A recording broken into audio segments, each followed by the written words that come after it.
助けてほしいかナナミ。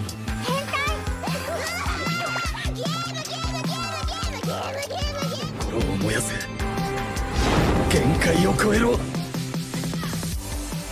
Hello and welcome to More Than Headlines, your weekly anime news podcast powered by Audio Technica, made by Australians for global citizens. I'm your extremely humble host, Brendan White, aka the Salt and Pepper Senpai, and joining me in the studio, my trusted co-host and rival, everyone's favorite anime menace, Miss Courtney Smith. How the bloody hell are ya?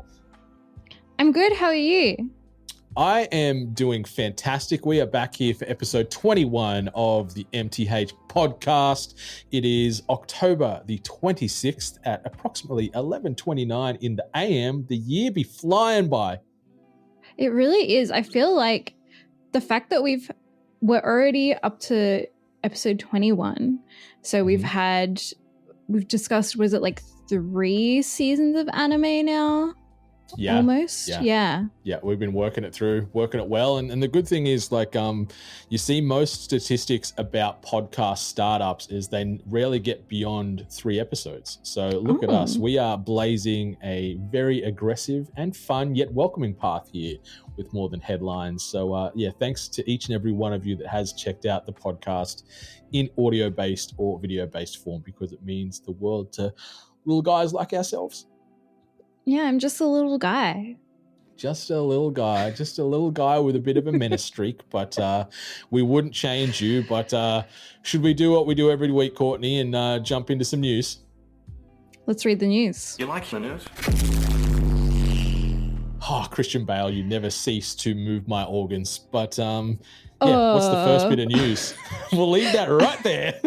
Yep, not going to unpack that. So the first bit of news that's exciting, but also I'm feeling a bit weird about it. Kodansha has expanded its online manga distribution service outside of the US to include Australia, New Zealand, Singapore, and Canada. With this announcement, Kodansha have stated that they hope to expand to even more territories soon. Currently, the manga reading app features over 400 titles, which includes 60 Simulpub series, including Blue Lock, Rent a Girlfriend, and A Love Too Captivating. So this app called K-Manga, it came out earlier this year, and was basically US only. And my issue is, so while it does add a bunch of great series to the digital manga serialization lineup, so obviously we've got Viz and Shonen Jump, unlike those apps, it doesn't use a subscription service system, but instead makes users pay for points, which are then used to buy chapters. And the even bigger issue here is that not all chapters cost the same amount of points, which is really disappointing. I'm 100% with you on this. It is super predatory, and I really hate this way of death by 1,000 cutting to sort of fans of these manga that are desperate to jump ahead and read the chapters, because you are penalized for reading ahead for the most part. Like, they will have, because it's long standing, you get all these initial ones included for free, or a couple to get you on the hook.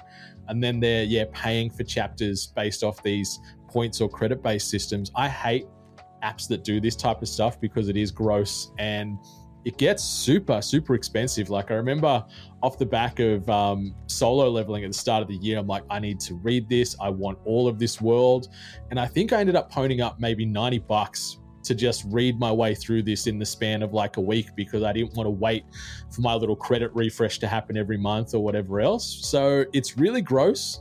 I know businesses, their main goal is to make money, because that's how businesses stay around and succeed. But like, this ain't it, dog. Like, pivot to the Viz or the Shonen app-based monthly subscription service, because for the most part, once people are subscribed, they're going to hang around for a long time. Where this feels like they're just sort of trying to do that dash for cash and get out. Like, they've got you, you've paid for your credits or your points, and then you might disappear because of the negative impact of this situation you're experiencing. So I'm not big on this one. And I think it's, we had that interview with Brett like a few weeks back, and we kind of discussed this kind of subscription-based servicing. And while even for subscription-based services, I think the reason that they work and the reason that they're good is that you kind of know, like, you're paying for the experience to watch, right? And to have access to a lot of things at once. I think if you want to pay the extra to get the physical media and get the physical copies, that's okay. But I feel like what K-Manga is doing is you're paying that kind of premium to have a physical copy, but you're not getting it. And of course, there's no guarantee that it's going to be staying around on that. I completely agree, and I hope that the anti-marketing campaign for this is not okay manga, because I'm not about this life. But something that I am about, Courtney. Last week we reported that Look Back is in Australian cinemas from October 24th through to the 27th. As this episode comes out, maybe run to the cinema and you still might catch it in time. And while we're happy it has a cinematic release here in Australia, as I just mentioned, it is for a very, very short period of time. In fact, Sunday is the last day, so get out while you can once you're done listening to this episode. But there is some good news. Look Back is coming to Amazon Prime Video globally on November the 7th. So if you cannot make it to the cinema, check it out in a couple of weeks in the comfort of your own home. And obviously for us Aussies and Kiwis, this means that the film will be available from November 8 on Amazon Prime Video due to the kind of time zone differences there. We're still unsure currently whether it will be included for free on the platform or if you'll need to pay the little bit extra to buy or rent the movie. Honestly, I think because it's a new release, it should be coming out for free, but we'll double check. We'll report back on that. Yeah, I'm not going to be at all surprised if they say, yep, you've got to pay $20 to rent or $23 to own, because Amazon is doing this more and more regularly with their films that they are getting early access to, in parentheses. So we'll see. But I want to say, first and foremost, this is great. We're very excited because when we first reported on Look Back, we weren't sure when, if, or how this was going to get to Australian shores. And knowing that we had and are having a cinematic release currently, and then 2 weeks later, it's going to be dropping on the Prime video streaming platform for people to check out at home. That's awesome. I went and checked it out at the cinema on Thursday. I really, really enjoyed it. It was me and I think 3 other people in the cinema, but we had a great old time. 3? That was the disheartening part, I guess. Like, me and 3 other people were in this cinema. I was a solo viewer, was another solo, and then there was a couple of mates that were there too. And it wasn't in like the tiny 20-seat cinema. Like, it was in one of the bigger cinema rooms. So it did feel a little empty, but it was also nice to be able to soak this up in silence without the noise of kids chattering or copious amounts of snacks getting chewed on. So I'll share my more in-depth thoughts on Look Back in what we've been watching in a few minutes time. But enjoyed it. I'm planning on seeing it tomorrow because I've just had the most hectic week. And tomorrow I said to my husband, I was like, before food shopping, it's an hour long. We're just going to go watch it. Even if I'm walking around the shops the rest of the day with tears in my eyes, I'll do it. But I am so glad that it's getting kind of an at-home / streaming release really quickly. I feel like the industry has just gotten better with this kind of thing, with making things available globally. And I think from now on, I kind of expect this almost. But did you cry, Brendan, when you watched it? I did, yes. Oh my God. I cry in most things. Like, I got teary-eyed watching Negative Positive Angler this morning. So nothing is safe from my salty discharge. Oh God. Okay. We're going to move on to the next headline. We are, before I get cancelled. What is the final headline here, Courtney? In some of the best news that I've heard all week, Crunchyroll is adding Girls Band Cry to its platform on November 6th. All 13 episodes will be available for streaming immediately. This makes me so happy. The series originally aired in April of this year, but wasn't legally available outside of Japan until late May, and even then it was only available in Indonesia initially. Only in August did Toei Animation make the anime available digitally in the US. So it is a weird licensing journey that Girls Band Cry has gone on, but I'm happy that it's getting released to the greater masses. I feel like Toei really had this in their iron grip, and I don't know why they were reluctant, I guess, to kind of export it, but they were. But I'm glad that we're finally getting this anime after 7 months. It aired 7 months ago. I've been waiting 7 months to watch this show. I just want to see cute girls playing music. And you will see all that and more, because Girls Band Cry is great. I did watch it via other means because I needed to, and it's a great story. And I'm curious regarding the licensing, and this is just me spitballing and hypothesizing. I wonder if it's to do maybe with the music licensing, because they do sort of bleed this into like a real life band that's touring and promoting now too. So maybe there is some regional based licensing issues, and that's why it's been such a weird rollout. But overall, super duper happy. I've been singing Girls Band Cry's praises for the last few months, and seeing it finally end up on the major streamer hopefully means more eyes on this fantastic anime. And I also wanted to shout out to Momoka and Subaru, who are the best girls from this anime, in my opinion. I've just seen so many people in the anime industry and community talking about this show and only hearing extremely good things. So I've been very jealous that I am a well-behaved anime enjoyer, because I haven't been able to watch it, but I'm so excited. What did we say? November 6th, so it'll be November 7 for Australia and Aotearoa.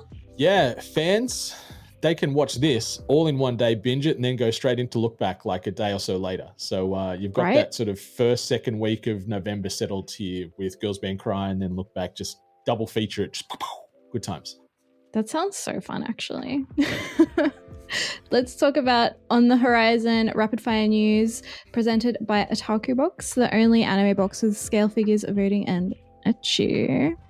My God, Courtney, the spiciness in my inbox is, I feel like it's hit a threshold, but then I'm told that I'm completely wrong, because it just constantly escalates every week when I get an email from Lizard Otaku Box. Like, it is saucy. If you're looking for a bit of morning spice in your inbox, yeah, be sure to sign up and subscribe to the Otaku Box, because Liz and the team are bringing it.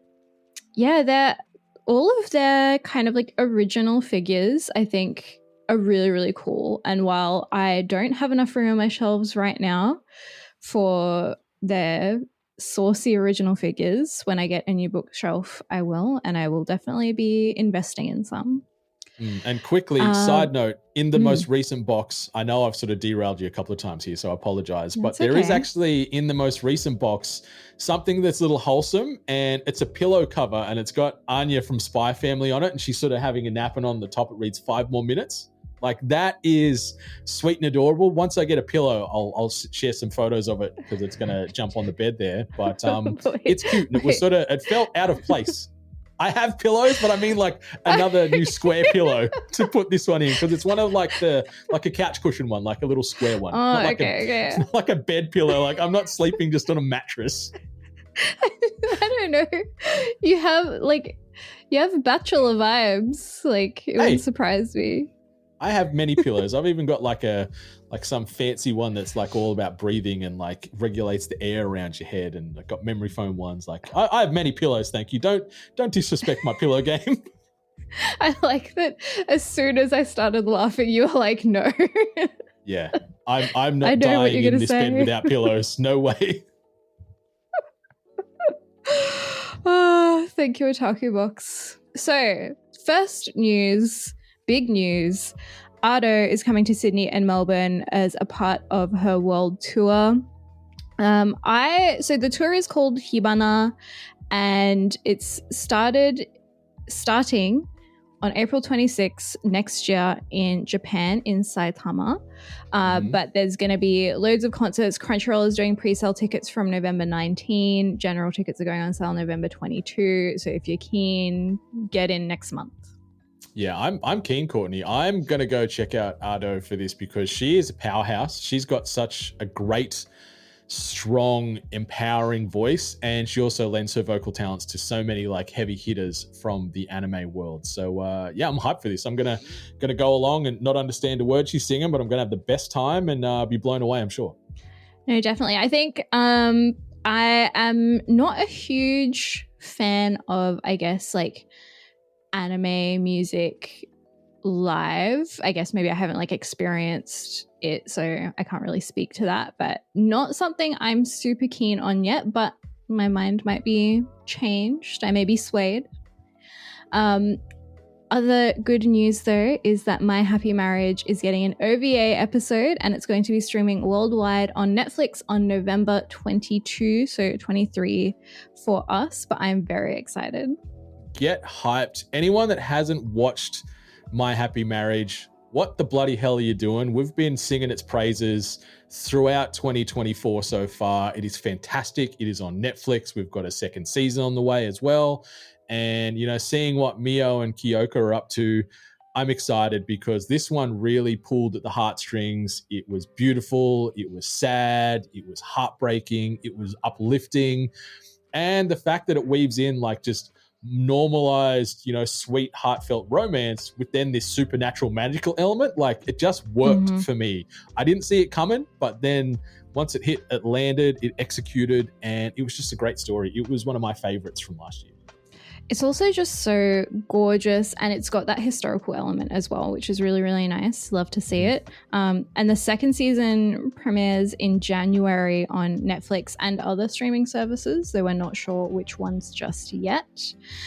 And in some interesting news, what I think is very interesting, so some people may remember from a few seasons ago a Yuri romance anime called Whisper Me a Love Song, and it was supposed to have 12 episodes. It stopped at 10 and then went on hiatus indefinitely. I'm still waiting because while the show wasn't groundbreaking, it was cute and I liked it. But the news about this is that the studio have had their website domain name expire. So they're off grid. Yeah, I'm curious if this is to do with financials. We hear a lot these days as far as the cost to make these episodes. Like we've seen what's happened with Uzumaki after the fantastic first episode, and then episodes 2, 3, and 4 were just a complete steaming pile of poo. So I wonder if maybe the funding for this studio, Cloud Hearts, has just ran dry and they've just gone under. So it's sad to see because, you know, incompleted stories is never a good thing in any form of media, especially for the fans that, you know, have that attachment to it. So I hope the 11th and 12th episodes do come eventually, but who knows? Who knows, Courtney? Not me. Yeah, it'll be interesting to see. I think, you know, it had delays already. There was a lot going on with this show. I'm definitely going to be moving it now, though, from my watching list to my on hold list. Hopefully that changes one day back to watching again. But that would be nice. Shall we talk about what we've been watching this week? We most certainly should, Courtney. Where do you want to start us off? I feel like we've been watching a lot of the same stuff, so I think we can kind of go through the list. I'm going to start with Ranma 1/2. I only watched episode 1 this week, so I was telling Brendan this, but for listeners and viewers, I'm already behind on the season, unsurprisingly.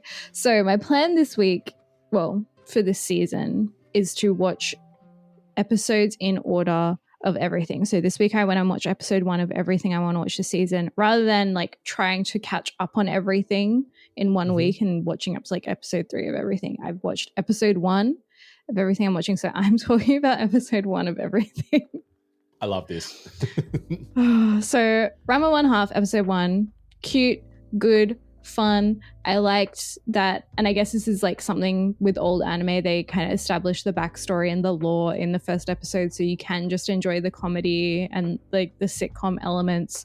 So we know why that Ranma and the granddad are a panda and a girl, and also a boy and a human. Yes. It's just fun. It's easy to consume.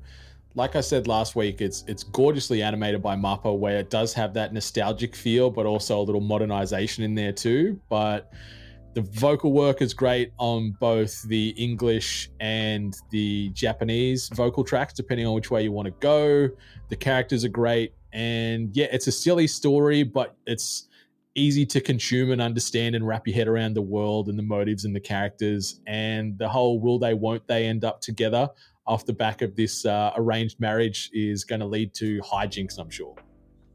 Yes, I think it will be cute. I'm excited. Obviously, it's, coming from the same mangaka as shows like Inuyasha and Urusei Yatsura, so it's similar vibes, just cute and fun. Nothing too high stakes, which is nice. No. And we need that sometimes, right? It can't always be high stakes all the time because you need those quieter, more relaxed moments or viewings to balance out the emotional well-being of yourself, I feel. Yes. Also, actually, I'm going to save this one for last because it's my favorite. Okay. But How I Attended an All Guys Mixer, episode 1. You aren't watching this, are you? I intend to, but I haven't got around to it. I've got a few, and the next one you're going to mention too that are on my to-watch list, but I haven't checked out any yet, so I'm going to listen on here. Okay, so I love this show. This show is about drag kings, so women who dress up as men, and it's so much fun, and it's a great way, I think, to kind of show this community the drag scene, even though it's not necessarily like as campy as Western drag, it still kind of plays into that. And I think in the anime community, especially among cosplayers, it's really common for people to kind of dress in characters that, are the opposite gender to them. And it's really cool. Like when I was at PAX, I saw so many female cosplayers cosplaying as these like hot guys. And I was obsessed. Like I would much rather walk up to a female cosplayer dressed as a hot guy than walk as a male cosplayer dressed as a hot guy. Yeah, that's fair. That's fair. I think the illusion and the mystery always adds to it, right? And also it's like, how did you do this? How, like you're a gorgeous woman or a gorgeous man, like, but how did you do this gender bend to become the opposite sex and look equally or even more so as gorgeous? Like I love the mystery and just the intrigue of the cosplay and the drag worlds. Like it's art and I'm all about it. It is. It really is. So this show is really good, really fun. We have an adult cast, so they're all going to university, which is really, really nice because we love adult cast anime. I also watched Orb on the Movements of the Earth episode 1, and it was much darker than I was expecting. It kind of gives Fushi, what's the anime with Fushi vibes? Oh, my brain. To Your Eternity. Yeah. To Your Eternity vibes. So they have this scene in the first episode where a guy is like getting his nails like ripped off. It's like the opening scene basically. Yeah. And when you open it up on Netflix, it's like gore. And I'm like, and like body horror. I'm like, I'm sure it's not that bad. It was bad. I was like, oh my. Well, yes, that will be burned into my memory forever.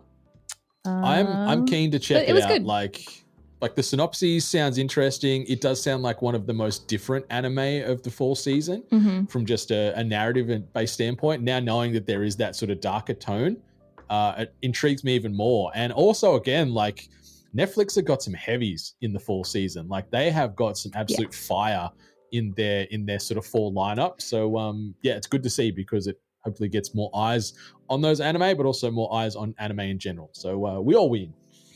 Yeah. So Orb's good. Blue Box, I watched episode 1 finally.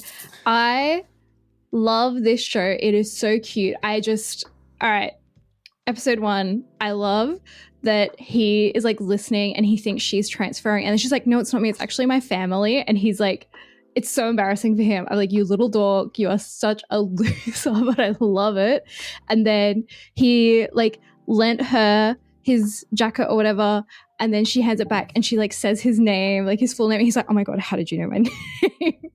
And she's like, I wonder how I knew. And then he looks at it's like written on his sweater. I'm like, you are a loser.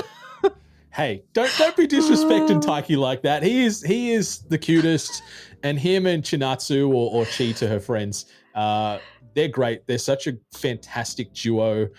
Like you said, it's wholesome.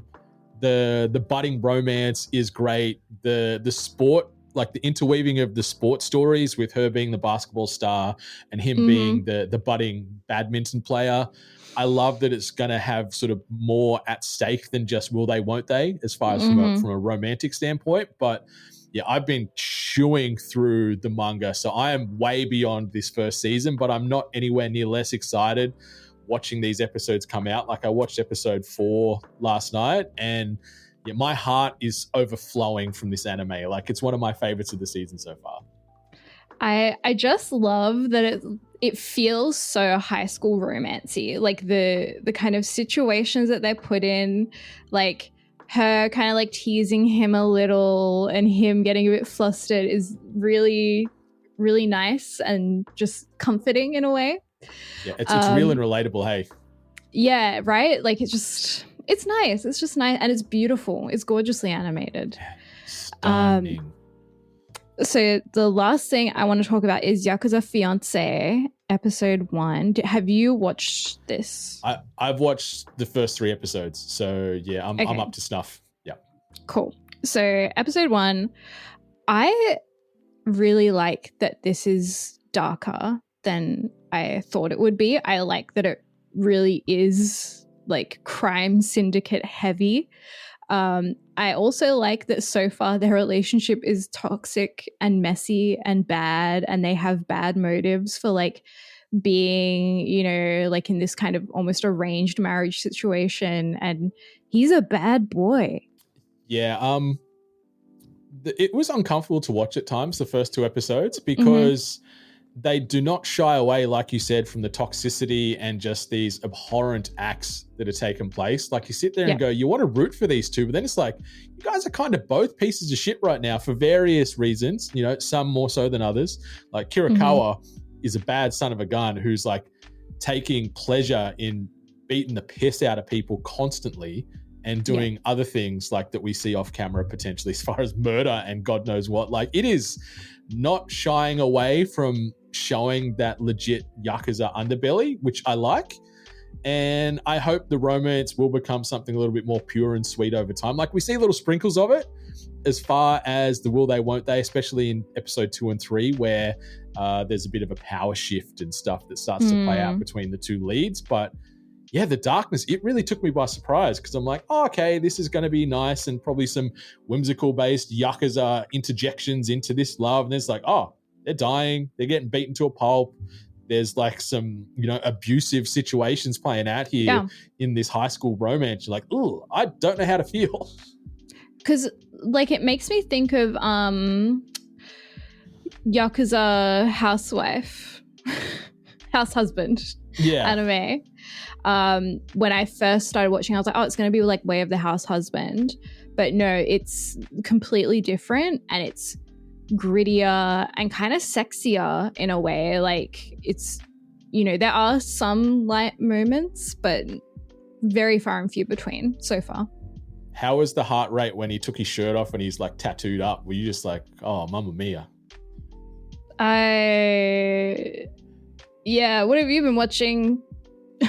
I've been watching a few things. The first one I wanted to highlight, I jumped into Negative Positive Angler this past week. Obviously, I mentioned my fandom.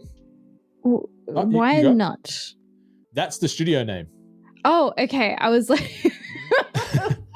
Yeah, so it's the studio behind Negative Positive Angler is nuts. So what I've done in my notes is like what I've been watching. I'll list the anime, and then beside that, in case I might forget, I'll list the studio sometimes. So that is why N capital U capital T is written there in parentheses. So now Courtney knows, and now the listeners and viewers know. No,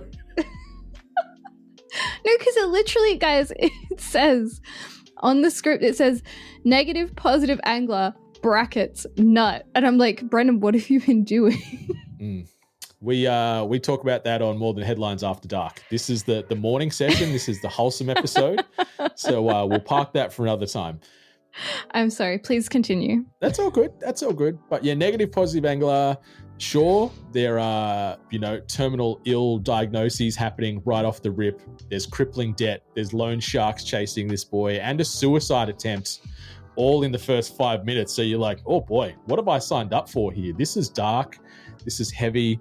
This is going to be emotionally draining. But then it takes a shift, and Negative Positive Angler feels just like the cozy anime of the season for me, because you've got great life lessons, a really fun cast, gorgeous animation by Nut. Shout out to them. And also just like some cool educational processes around fishing. Like I'm a fishing fiend. I've said that a few times on the pod and just in most of my life. And it's feeling like, NPA, I'm going to use it in shorthand right now. This one's got me hook, line, and sinker, Courtney. I'm all about it. And also there's a handsome character in here that I think is right up your alley. Let me just grab his name before I forget here. So this guy's name is Takaki, and he's a handsome pink-haired dude with some earrings, and he's just a nice guy that teaches Sasuke the way of the fisherman, and I feel he's going to be your little old crush in this the anime. The pink-haired guy? Yeah, there is a silver-haired guy too, but he doesn't really get much run. He's been in a couple of scenes in the first few episodes, but Mr. Pink-haired guy, Takaki, is going to be your boy. I can already see it now. The second he's on screen, I'm like, that's Courtney's man. It's the sleepy eyes that get me. I love a sleepy-eyed boy. Stop laughing. Yeah, but Negative Positive Angler, it's gorgeous. It's fun. Yes, the tone at the start where you're like, man, this guy just tried to kill himself. He's, been diagnosed with some terminal illness. He's got 2 years left to live. Is this going to be too heavy? But then, they take a hard right, and then it's all about the fishing life, and then he starts to live again through his newfound love of fishing and friendship, and it's great. I'm all about it. It's fun. Well, it is called Negative Positive Angler. Yeah. Makes sense. It does make sense, but very enjoyable, Courtney, very enjoyable. And I mentioned it earlier in the news. I got along to check out Look Back in the cinema on Thursday. Me and 3 other Johnny Randos had a great time. Gorgeously animated story about friendship, personal growth, art, and the pursuit of perfection. I think things in a lot of ways that interweave between us here on the pod and just general people in general. I think there is some takeaways there that we can all relate to and empathize with.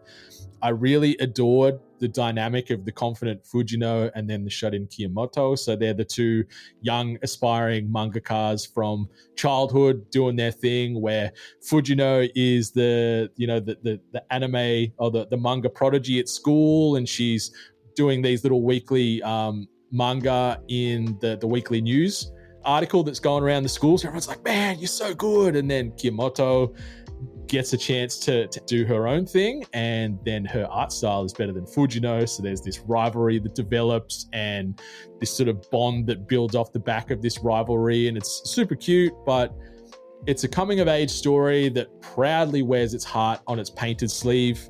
And it's a delightful 58-minute watch that is very much worth your time, in my opinion. Like, it was sweet. It did not overstay its welcome. It told a very cute, clear, and concise story over that hour runtime. There is some emotional moments that hit pretty hard near the end. I'm going to not spoil anything, but a couple of tears were shed at the back, the final act of the film. But really, really well done, gorgeously shot. I liked at times where they sort of slowed that frame rate down to like sub 15 seconds to sort of just break up the pacing and sort of the meandering through some of the landscapes. But great time, great characters, great animation, and check it out whether you can get to the cinema tomorrow or today if you're listening to us on the 27th, or check it out on Prime Video in a little over 2 weeks' time. When you said there was some crying in the back, you paused and I was like, oh, he's going to say crying in the back of the cinema. And you said crying in the back half of the movie. And I'm really disappointed that you didn't give us an insight into your experience. Well, I did cry. I shed some tears. I looked around and I think I was the only one of the 4 of us in the cinema that got a little teary-eyed. But I'm just an emotional little guy, Courtney. But it's fun. It's sweet and has some emotional hits. I want to see you cry. Okay, if we're ever watching anime together, there's a chance I'll be probably crying at some point. So yeah, me too. Yeah, it's on the roadmap for sure. Okay, good. Anyway, what have you been reading? Yeah. Quick sort of update. Been reading a lot, but I wanted to mention that now Oshinoko season 2 has ended. I have powered through the manga and I am fully up to date on the manga. I've read 80 plus chapters the last couple of days. It is great. I'm not going to spill any tea here because the story, oh boy, you think you know where it's going after season 2? You ain't got no idea. You ain't ready for the smoke to come. It is so much good, nasty, dramatic nonsense, and I'm here for it. So, Courtney, get excited for season 3, or if you take the plunge on the manga. Like, the manga's gorgeous. Like, there is certainly some impact that you lose from the manga going to the anime because some of the animation choices and the artistic stylings, you can't do all that on a static panel, but it's still stunning, still hits hard. It's still that same familiar world we've gotten to know over the last 2 seasons, but really, really great. And the other one I've been working my way through, little cozy slice of life with a will they, won't they romance sort of caveat as well, called Smoking Behind the Supermarket with You. Just fun.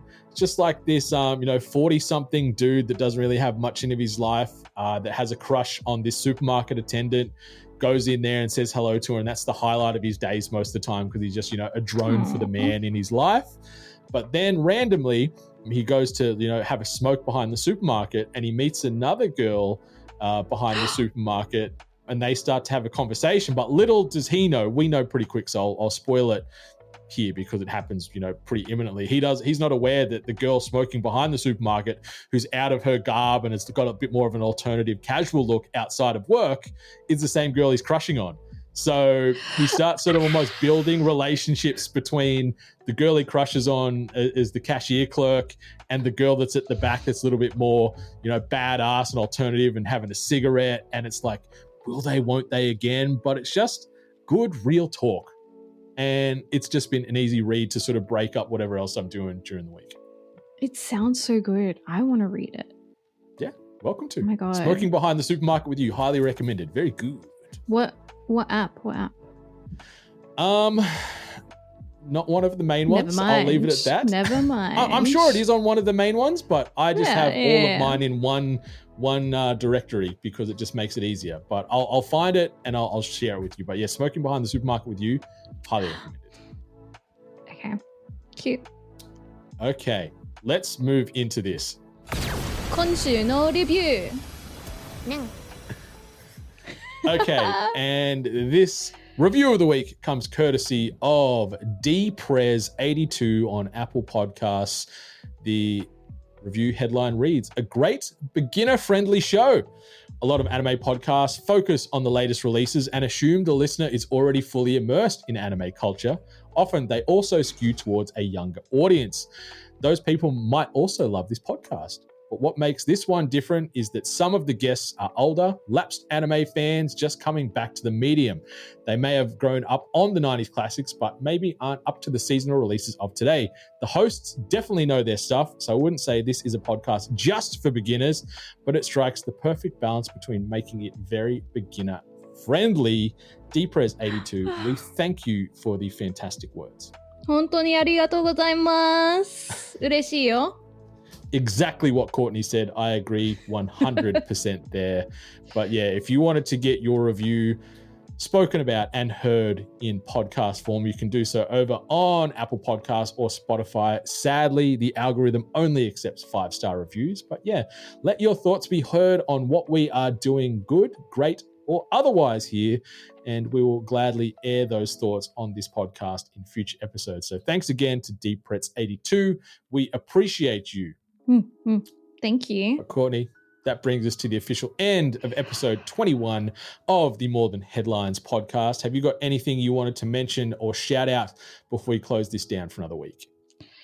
Yes, I have been playing this game called Web Fishing, and you can be a cat or a dog and you're fishing, and it's like Animal Crossing but only fishing, and you can catch a lot of fish. Fun. See, that's right in my wheelhouse. Like I've said on this podcast, I am a slut for fishing. Maybe I need to get web fishing into my rotation because I can't get enough.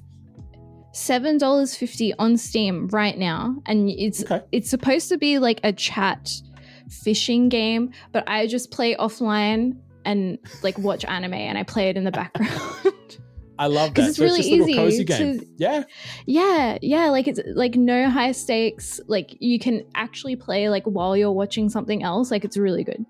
Can you customize your cat or dog? Can you select different breeds? Can I have a little Frenchie that I can fish with?